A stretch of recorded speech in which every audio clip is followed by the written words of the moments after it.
Aujourd'hui, nous allons parler des avantages et des inconvénients de travailler pour le gouvernement du Canada. Sur cette chaîne, je parle de tout ce qui concerne les emplois gouvernementaux et je partage des trucs et astuces sur la façon de décrocher un emploi gouvernemental. Donc, si c'est quelque chose qui vous intéresse, cliquez sur le bouton j'aime ci-dessous et abonnez-vous. Dans la vidéo d'aujourd'hui, nous allons parler de 5 avantages et 5 inconvénients différents de travailler pour le gouvernement canadien. La plupart d'entre eux sont liés à mes connaissances du travail pour le gouvernement fédéral, mais ils s'appliquent également assez bien aux gouvernements provinciaux et municipaux. Très bien. Donc, le premier dont je veux parler, cela va être un peu controversé parce que je pense que c'est à la fois un avantage et un inconvénient. Et c'est tout le processus, donc de la candidature à l'obtention de l'emploi. Commençons par le côté facile de cette conversation qui constitue l'inconvénient du processus de recrutement. Nous savons en effet que le processus est long et compliqué et qu'il peut être très difficile pour les gens de s'y retrouver. C'est pourquoi j'ai créé cette chaîne. Mais je pense en fait qu'il y a un bon côté concernant ce processus de recrutement du gouvernement. Donc pour moi, le côté positif du processus d'embauche du gouvernement est qu'il est impartial. Et je pense que c'est particulièrement vrai pour les emplois au sein du gouvernement fédéral. Toutes ces règles qui régissent le processus d'embauche et qui ralentissent définitivement les choses sont également là pour garantir que c'est le meilleur candidat qui est choisi en fin de compte pour le poste. Et il ne s'agit pas nécessairement de savoir si vous connaissez quelqu'un ou d'avoir le bon charme ou autre. Donc c'est vraiment impartial. Très bien. Donc deuxième avantage, la capacité d'avoir un travail vraiment significatif. Je pense sincèrement qu'il n'y a pas de meilleur endroit pour avoir un impact vraiment important et positif sur votre communauté que de travailler pour le gouvernement canadien. Surtout si vous travaillez dans l'élaboration de politiques ou de programmes, car vous pourriez avoir l'opportunité de contribuer à modifier une loi, par exemple, ou mettre en place un programme qui touche des millions de personnes dans tout le pays. Maintenant, cela nous rapproche du deuxième inconvénient, à savoir que vous n'avez pas toujours, en fait presque jamais, le contrôle des projets sur lesquels vous travaillez. Ça, c'est un inconvénient. Il est important de se rappeler qu'au Canada, la fonction publique est non partisane. Cela signifie donc, quel que soit le parti politique, au sein du gouvernement, la fonction publique demeure la même et sert ce gouvernement. Cela pourrait signifier que si vous avez par exemple un ministre ou un gouvernement qui a des approches très différentes pour résoudre les problèmes et parfois d'une manière avec laquelle vous pourriez être fondamentalement en désaccord, mais parce que vous êtes un fonctionnaire non partisan, cela signifie que vous devez quand même travailler pour mettre en œuvre et créer ces politiques ou programmes de la meilleure façon possible. Une autre chose avec laquelle beaucoup de fonctionnaires peuvent avoir du mal, c'est lorsqu'ils donnent des conseils à un ministre ou à un politicien par exemple, et que ces conseils ne sont pas suivis. Cela peut être très frustrant, surtout si vous savez que l'approche choisie n'est pas nécessairement basée sur les meilleures preuves, mais donne la priorité à d'autres types de considérations. Passons à l'avantage numéro 3, qui est la sécurité d'emploi et les avantages sociaux. Parlons d'abord de sécurité. Si vous avez la chance d'obtenir un poste permanent, notamment au sein du gouvernement fédéral, vous avez pratiquement là un emploi à vie. La plupart des emplois gouvernementaux sont syndiqués, ce qui signifie que vous avez un syndicat qui travaille très dur pour garantir que l'emploi est sûr et même s'il existe certaines circonstances dans lesquelles vous risquez de perdre un poste gouvernemental permanent, par exemple à cause d'une restructuration, Celles-ci sont vraiment très rares, mais vraiment très rares. Et autre chose, c'est que le gouvernement ne fera jamais de faillite. Ça, c'est connu et c'est sûr de tout le monde. Il y aura donc toujours des emplois gouvernementaux. C'est trop génial. Parlons à présent des avantages sociaux. Donc, avec le gouvernement fédéral, vous bénéficiez de régimes de soins de santé et de soins dentaires très généreux. Vous bénéficiez également de quelques éléments supplémentaires comme une assurance invalidité et des congés annuels supérieurs à la moyenne. Mais le principal avantage, et je ne suis pas sûr de sa répartition au niveau provincial ou même d'une ville à une autre, je parle ici vraiment du niveau fédéral, c'est le régime de retraite.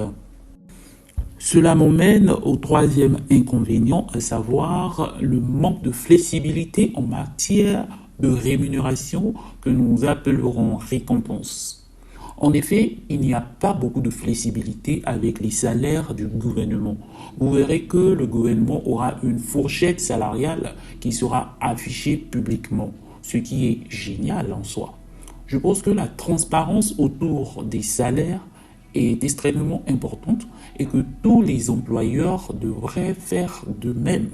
Mais il est important d'être conscient dans cette fourchette salariale. Une fois que vous avez atteint le sommet, vous ne gagnerez jamais plus cela et vous gardez le même, si vous gardez le même job. Voilà, peu importe que vous occupiez ce poste depuis 10 ou 20 ans, si vous atteignez le sommet de la grille salariale, vous n'aurez plus d'augmentation. Cela rejoint l'idée de récompense. Donc, si vous êtes un employé très performant, par exemple, il n'existe pas vraiment de mécanisme permettant de vous offrir des primes monétaires. Donc, si c'est quelque chose qui est important pour vous, il faut impérativement en être conscient. Alors, nous abordons maintenant l'avantage numéro 4 qui se trouve autour du salaire du départ. Je constate en effet que l'accès au salaire intermédiaire dans la fonction publique est en réalité plus élevé que dans la plupart des autres secteurs. Cela associé aux avantages dont vous bénéficiez si la stabilité financière est vraiment importante pour votre début de carrière, bien sûr, le gouvernement peut alors être un excellent point, un excellent choix de départ. L'inconvénient numéro 4 est la redoutable bureaucratie. Et cela peut être particulièrement frustrant lorsque vous êtes en début ou en milieu de carrière. Les rumeurs sont vraies. Oui, vous avez certainement déjà entendu qu'il y a beaucoup de bureaucratie au niveau du gouvernement. C'est totalement vrai. Il y a beaucoup de bureaucratie au sein du gouvernement. Il y a de bonnes et de mauvaises raisons pour lesquelles c'est ainsi. Je vais certainement aborder cette question dans une autre vidéo. Mais le fait est que lorsque vous débutez votre carrière dans le gouvernement, vous passerez probablement beaucoup de temps à comprendre les différents processus. Cela doit se produire dans la bureaucratie. Donc ce n'est pas un travail passionnant au glamour, ça c'est clair.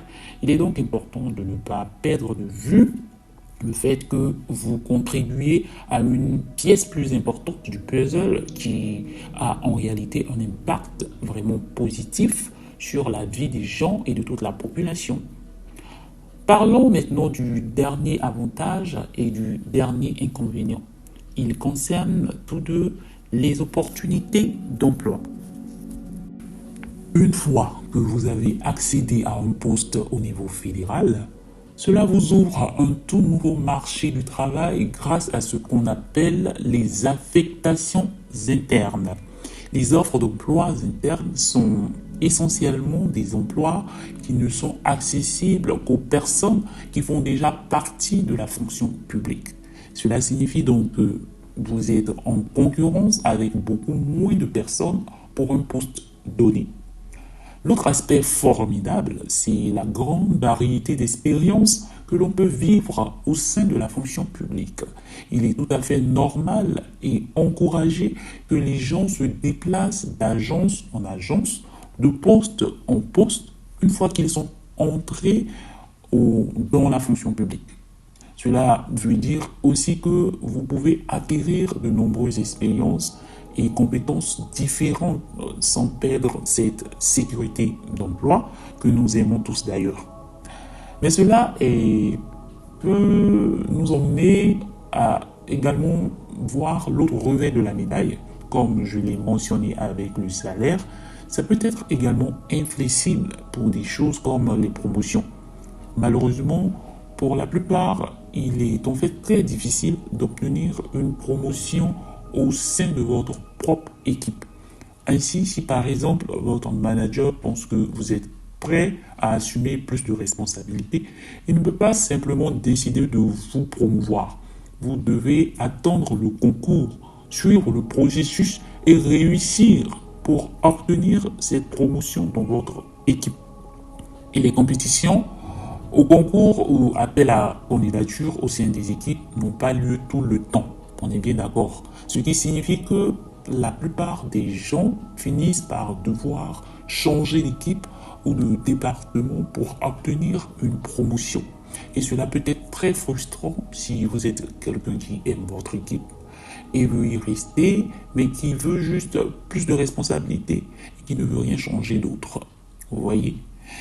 Et voilà, c'est tout, mes amis. Donc, juste pour récapituler, les 5 avantages de travailler pour le gouvernement canadien sont: en un processus de recrutement impartial.